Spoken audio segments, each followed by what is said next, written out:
Hyvät Inderes TV:n katsojat, me ollaan täällä tänään pitkästä aikaa paikan päällä Keiloniemessä Innofactorin pääkonttorilla. Ja meillä täällä haastattelussa Innofactorin toimitusjohtaja Sami Ensio. Tervetuloa Sami haastatteluun ja kiitos, että saadaan olla täällä pitkästä Kiitoksia, aikaa. Mahtavaa olla tälleen livenä pitkästä aikaan. Tervehdys vaan kaikille katsojille. Ihan perinteiseen malliin, niin haluatko itse aluksi alkaa kertomalla, mitkä oli kvartterin pääkohdat? Joo, ilman muuta kiitoksia. Meillä oli vähän hankala, kun kakkonen alla ja siinä mielessä tietenkin tarvitsi tehdä aika iso muutos ja ollaan tosi tyytyväisiä siihen, mitä saavutettiin.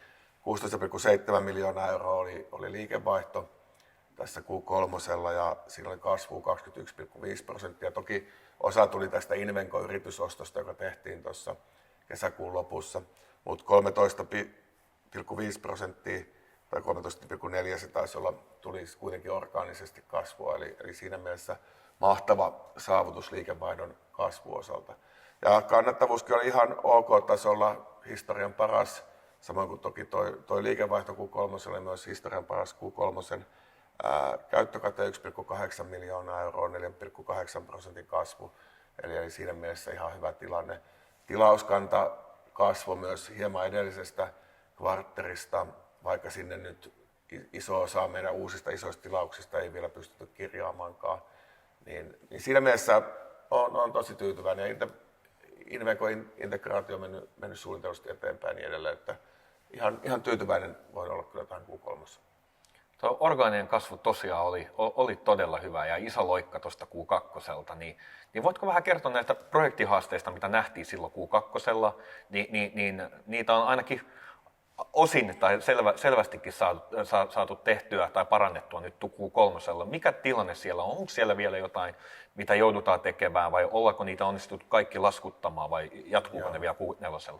Varmaan tämmöisessä bisneksessä ei koskaan pääse siihen tilanteeseen, että jos yhtään haasteista projektia, jos me tehdään yhtä aikaa 100-200 projektia, niin kyllä se nyt aina jotain haasteita mukaan mahtuu, mutta sanotaan, että niistä isoimmista ongelmaprojekteista osa on saatu nyt päätökseen, iso osa, ehkä siellä vielä 1 tai 2 jatkuu ja sinänsä niin kuin varmaan tietyllä tavalla heijastuu jatkossakin, mutta ei pitäisi nyt niin oleellisesti vaikuttaa tuloksentekoon.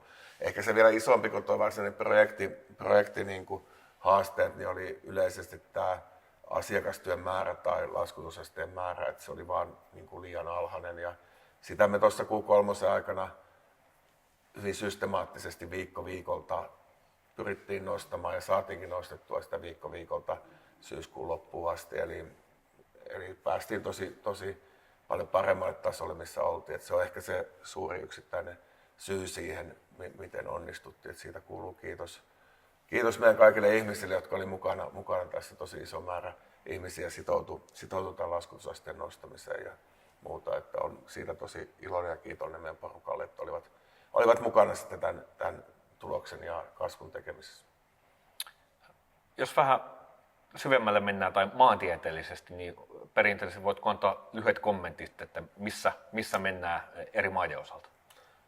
No, Suomihan teki iso ja Suomessa tehtiin varmaan nyt sitten isoin tämä laskutusasteen myös parannus, että tietenkin jos koko konsernissa on vähän haasteita, niin usein se sit tulee enemmän tai vähemmän Suomesta. Että Suomi on nyt varsin hyvällä tuloksentekokyvyllä syyskuussa ja tarkoitus on pystyä toistamaan Suomessa niin kuin muissakin maissa. Että syyskuuta pari kertaa tässä vielä lokamarraskuu ainakin ja osin joulukuukin. Tietenkin joulu aina vähän sekoittaa tilannetta, mutta varmistaa tätä Q4. Mutta Suomi on sinänsä niin kuin hyvässä mallissa. Sitten toiseksi isoin maa meillä on Ruotsi. Ruotsissa on pitkään ollut paljon haasteita. Meidän vaihtui siellä maajohtajakin tässä hiljattain ja Ruotsi pitkästä aikaa ensimmäisen kerran sekä kasvu että oli positiivinen kannattavuus. Ja varmasti Ruotsissa on vielä paljon tehtävää. Se ei ole ihan niin kuin pelkästään tällä taputeltu, että voi sieltä vähän niin kuin haasteita tulla jatkossakin, mutta mennään ehdottomasti oikeaan suuntaan. Sitten taas Norja ja Tanska on tosi kovassa kunnossa, siis todella kovaa kasvua ja hyvää kannattavuutta, että niissä en näe niin kuin sinänsä mitään, ainakaan lähiaikoina mitään merkittäviä haasteita. Sitten tuohon kesällä toteuttamaan yritysostoa pitkästä aikaa, yrityskauppoja, miten tämä integraatio on lähtenyt käyntiin ja mitä siellä on vielä tehtävässä? No aika hyvin me ollaan menty meidän aikataulun mukaisesti, että meillä oli semmoinen 200 taskia tavallaan, mitkä pitää tuossa tehdä, niin se on mennyt eteenpäin. Ainahan niissä tulee omat haasteensa, kun yritysostoja tehdään, että kestää tietenkin aikansa ennen kuin se ostettu yritys on osa normaalia toimintatapaa, osa kulttuuria. Ja se työ on meneillään ja kestää varmaan kuukausia, ehkä joskus vuosiakin ennen kuin se kokonaan se kulttuuri saadaan yhtenäistettyä ja muuta, eikä välttämättä silloinkaan. Mutta sanotaan, että teknisesti on mennyt ihan hyvin ja ei mitään semmoisia niin ylitsepääsemättömiä haasteita. Tosi mahtavaa porukkaa tullut, osaavia ihmisiä korkealla työmoraalilla, hyvällä laskutusasteella. Että siinä mielessä tosi iloinen siitä yritysjärjestelystä ja mennään sen kanssa niin kuin selkeästi eteenpäin. Sitten seuraavaksi nykyinen korkomarkkina huomioiden, niin nyt alemmatkin rivit taas kiinnostaa, mitä siellä tapahtuu. Niin minkälainen teidän velkaportfolio, miltä se näyttää?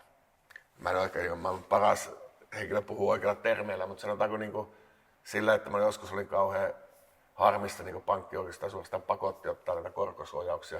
Ja nyt se ehkä maksaa sitten itsensä takaisin, että meillä taitaa 2/3 tai vähän enemmänkin korkosuojattu meidän veloista, että meillä ei pitäisi tulla oikeastaan merkittäviä korkokustannusten nousuja. Että kiitos pankin, ehkä menneenä vuosina maksettiin vähän turhaa, mutta nyt se sitten maksaa itsensä takaisin. Että siinä mielessä oikein hyvä tilanne sen suhteen. Sinänsä meillä nyt pankkivelkaa on muutenkin aika vähän, että en näe sitä nyt niin kuin varsinaisena haasteena.